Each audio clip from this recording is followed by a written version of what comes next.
Hindi mapigilan ng Utah Jazz ang opensa ni Rui Hachimura at tatlong Jazz player na ang nagbabantay. Pangiti-ngiti na lang din si Rui dahil hindi nagmimintis ang kanyang mga tres. Nakuha nga po ng Lakers ang ikatlo nilang sunod na panalo kanina matapos sa talunin nila ang Utah Jazz nang walang Lebron sa skoro 138-122. First five ng Lakers sina D'Lo, Reeves, Prince, Hachimura at Davis. First up, nakatikim kagad ng double-digit lead ng Lakers pero nagawa itong habuli ng Jazz sa second quarter. Halfway mark ng third quarter, muling nabawi ng Lakers ang kanilang lead na na-maintain na nila hanggang matapos ang laro.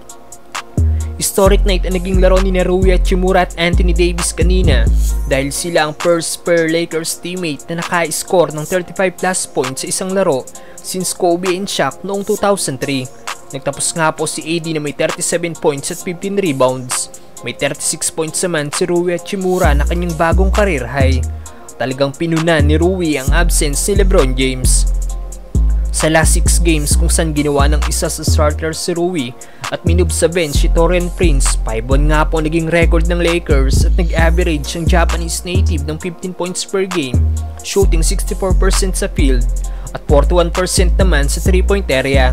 At after ng game kanina sa post-game interview ni Rui, sinabi nito na kapag naglalaro siya gusto niya magbigay impact sa laro, maging X-factor bilang starter o kahit off the bench pa, maging aggressive at gamitin ang kanyang size para matulungan ng team na manalo.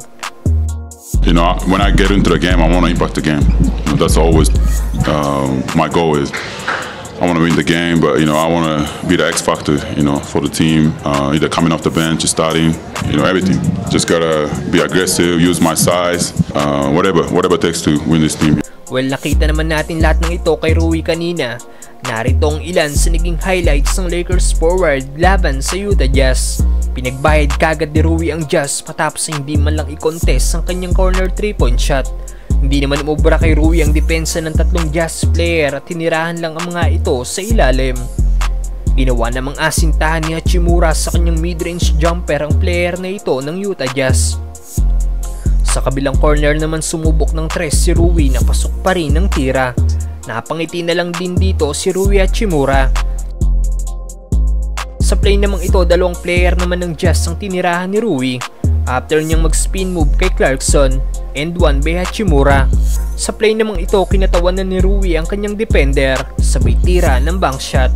Patuloy sa ginagawang pag-atake si Rui na kahit ang big man ng Jazz ay tinitirahan lang ni Hachimura. Grabe naman ang body control ni Hachimura sa play na ito. Kahit nagkabanggaan na sila ni Walker Kessler sa ere, pasok pa rin ang kanyang tira. Butatarin ang inabot ni Kessler kay Rui. Nagalakobi naman si Hachimura sa play na ito at tinirahan lang ng turnaround jumper ang 7-foot big man ng Utah Jazz. Anong masasabi nyo sa ipinapakitang laro ni Rui Hachimura ngayon mga brother?